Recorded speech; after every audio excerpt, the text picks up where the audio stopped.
Hello दोस्तों, आज हम देखने वाले हैं बहुत ज़्यादा इम्पोर्टेंट टॉपिक के बारे में जो हर एक क्रिप्टो करेंसी उस पर काम कर रही है, चाहे बिटकॉइन हो, शिबा इनू हो या कोई भी कॉइन हो।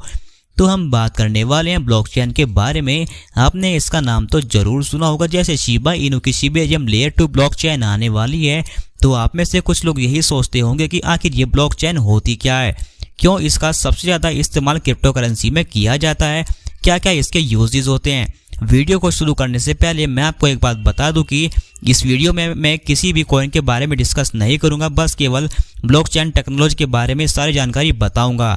हम क्रिप्टो में इन्वेस्ट करते हैं तो हमें इसके बारे में भी जानकारी होनी चाहिए। तो आइए शुरू करते हैं इस वीडियो को। सबसे पहले हम बात करेंगे कि ब्लॉकचेन क्या होती है।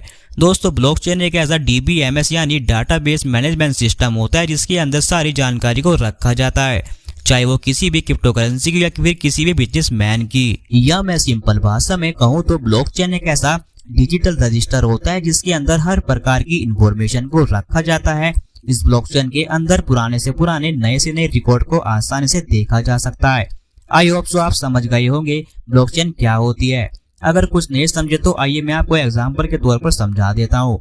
ये देखो, जोसेफ नाम का एक रेस्टोरेंट है। अगर कोई भी व्यक्ति इस रेस्टोरेंट में खाने पीने आता है तो रेस्टोरेंट का मालिक उस व्यक्ति का नाम, उस व्यक्ति का पता एक रजिस्टर की एक लाइन में लिख लेता है। यानी वो हर दिन में हजारों व्यक्ति का नाम पता उस रजिस्टर में लिखता है। तो ये जो पूरा रजिस्टर है वो एक ब्लॉकचेन है और उस रजिस्टर की जो लाइन है वो ब्लॉक है। हर एक लाइन में अलग अलग डेटा है, तो ऐसे ही बहुत सारी लाइन बनती रहेंगी तो एक चेन बन जाएगी, जिसे फिर हम ब्लॉकचेन नाम दे देते हैं। आसान भाषा में एक ऐसी जगह जहाँ सारी जानकारी मौजूद हो।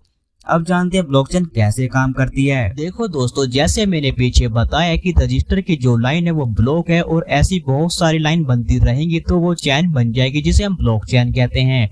जितनी भी इंफॉर्मेशन उस रजिस्टर की एक लाइन में लिखी जाएंगी तो इंफॉर्मेशन दूसरी लाइन में जुड़ी हुई होंगी और हर एक लाइन की एक अलग से सिक्योरिटी होगी। एक ऐसा हैश पासवर्ड होगा जिसमें 1 से लेकर 10 तक की डिजिट होंगी, A से लेकर Z तक के अल्फाबेट्स होंगे और कुछ एडवांस कीज होगी जैसे $, आदि।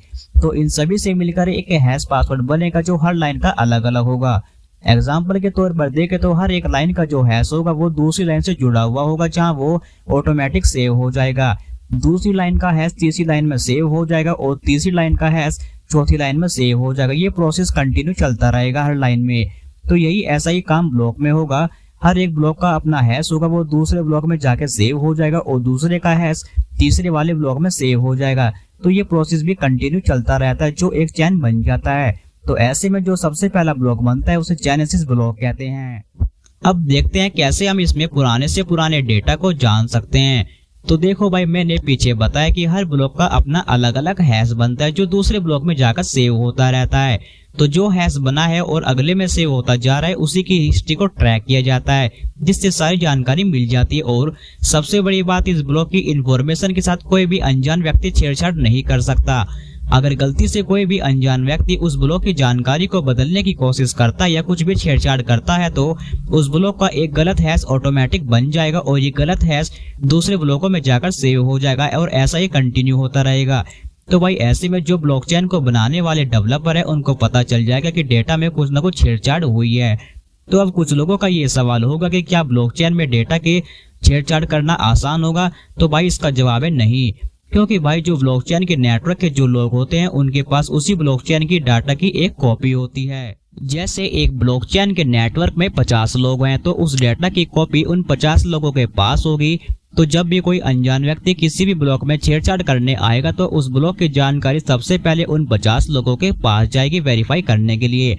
अगर ऐसे में उन 50 लोगों ने उस ब्लॉक में छेड़छाड़ करने की सहमति नहीं दी तो भाई फिर वो अनजान व्यक्ति उसमें कुछ भी छेड़छाड़ नहीं कर पाएगा। तो इस प्रोसेस को ब्लॉकचेन में कंसेंसस रूल कहते हैं। तो ऐसे में भाई इस ब्लॉकचेन के डाटा एकदम सुरक्षित रहता है, जल्दी से कोई भी इसमें अनजान व्यक्ति या कोई भी हैकर उसको चेंज नहीं कर सकता। तो दोस्तों, ब्लॉकचेन के अंदर जो डेटा होता है वो एकदम सेफ होता है, कोई भी उसमें चेंज नहीं कर सकता। तो इसलिए सबसे ज्यादा क्रिप्टो करेंसी में इसका इस्तेमाल होता है, क्योंकि भाई अगर कोई भी व्यक्ति किसी क्रिप्टो कॉइन को खरीदता है या बेचता है उसमें उसकी ट्रांजेक्शन की सारी जानकारी सेव होती रहती है। तो अगर किसी भी गलत इंसान के पास उसके ट्रांजैक्शन की डिटेल्स चली जाती है तो भाई उसके सारे क्रिप्टो कॉइन्स को चुरा लिया जाता है। जैसे आपने सुना भी होगा कि क्रिप्टो में धोखे से लाखों करोड़ के कॉइन को चुरा लिया जाता है। तो इसलिए आज के समय में क्रिप्टो में ब्लॉकचेन का ज्यादा इस्तेमाल होने लगा है ताकि यूजर्स के डेटा को एकदम सेफ रखा जा सके। अब देखते हैं ब्लॉकचेन के क्या क्या फायदे होते हैं। तो दोस्तों, अगर आप अपने पैसे को किसी भी दूसरे देश में भेजते हो तो आपको पहले पैसा बैंक में जमा करना होता है। तो बैंक वाले उस पैसे का कुछ % चार्ज काट लेते हैं दूसरे देश में भेजने के लिए। तो ऐसे में इस ब्लॉकचेन के अंदर ये चार्ज वाला सिस्टम खत्म हो जाता है, बैंक का झमेला खत्म हो जाता है। इस ब्लॉकचेन के माध्यम से आप क्रिप्टो करेंसी को भेज सकते हो किसी भी दूसरे देश में जिसमें बैंक के मुकाबले बहुत ही कम चार्ज लगता है। तो बिटकॉइन ने इस सिस्टम को अपना रखा है। आप बिटकॉइन टू बिटकॉइन भेज सकते हैं किसी भी देश में। इसके अंदर यूजर्स के डेटा को एकदम सुरक्षित रखा जाता है। इस ब्लॉकचेन का इस्तेमाल बहुत सारे डिपार्टमेंट में हो सकता है, जैसे बैंक में किसी व्यक्ति के अकाउंट की इंफॉर्मेशन को सेफ रखने के लिए, हेल्थ केयर डिपार्टमेंट में किसी मरीज के डेटा को सेफ रखने के लिए, रियल एस्टेट में किसी की प्रॉपर्टी की जानकारी को गुप्त रखने के लिए, गवर्नमेंट में डेटा को सेफ रखने के लिए, साइबर सिक्योरिटी में या जितनी भी सोशल मीडिया है उन सभी में। अगर हम सबसे पहले ब्लॉकचेन टेक्नोलॉजी की बात करें तो भाई इसका सबसे पहले इस्तेमाल साल 2009 में बिटकॉइन में किया गया था, क्योंकि सातोशी नाकामोटो नाम के एक व्यक्ति ने बिटकॉइन को ब्लॉकचेन की हेल्प से बनाया था। लेकिन वैसे तो ब्लॉकचेन टेक्नोलॉजी की खोज 1991 में स्टुअर्ट हैबर और डब्ल्यू स्कॉट स्टोरनेटा ने की थी। अब देखते हैं ब्लॉकचेन कितने प्रकार की होती है। दोस्तों, वैसे तो ब्लॉकचेन 4 प्रकार की होती है: public blockchain, private blockchain, hybrid blockchain और कंसोर्टियम ब्लॉकचेन। अगर हम क्रिप्टो करेंसी में ब्लॉकचेन की बात करें तो भाई 10,000 से ज्यादा क्रिप्टो टोकनों में ब्लॉकचेन का इस्तेमाल होता है। अगर हम कुछ फेमस ब्लॉकचेन की बात करें तो जैसे बिटकॉइन की ब्लॉकचेन जो 2009 में आई थी, इथेरियम की ब्लॉकचेन, लाइटकॉइन की blockchain, Dogecoin, bitcoin cash, Monero, ripple और इसके अलावा बहुत सारी ब्लॉकचेन है जिनका नाम सुनते सुनते आप बोर हो जाओगे।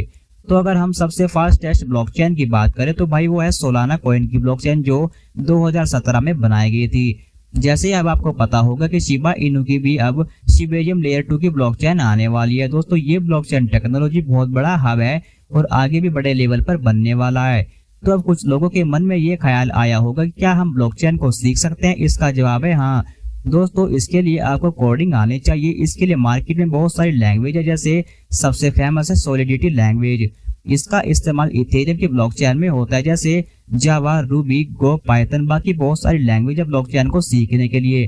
तो दोस्तों, आई होप सो आपको ये ब्लॉकचेन की सारी जानकारी अच्छी लगी होगी। अगर आपको ये इन्फॉर्मेशन अच्छी लगी तो प्लीज चैनल को सब्सक्राइब, लाइक, शेयर जरूर करें।